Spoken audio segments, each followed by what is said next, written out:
ஜோதிடத்தில் சூட்சமங்கள். சிம்ம ராசி அல்லது சிம்ம லக்னத்தில் பிறந்தவர்கள் வெற்றி பெற தினசரி முதலில் தாயாரின் காலை தொட்டு வணங்கி, பின்னர் தகப்பனாரின் காலை தொட்டு வணங்கினால் வாழ்க்கையில் எல்லாவித சுகங்களும் நன்மைகளும் நிச்சயமாகவே கிடைக்கும்.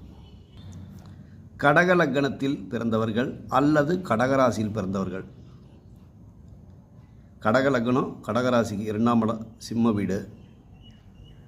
அப்போ சிம்ம வீடு அப்படிங்கிறப்போ சூரியன்.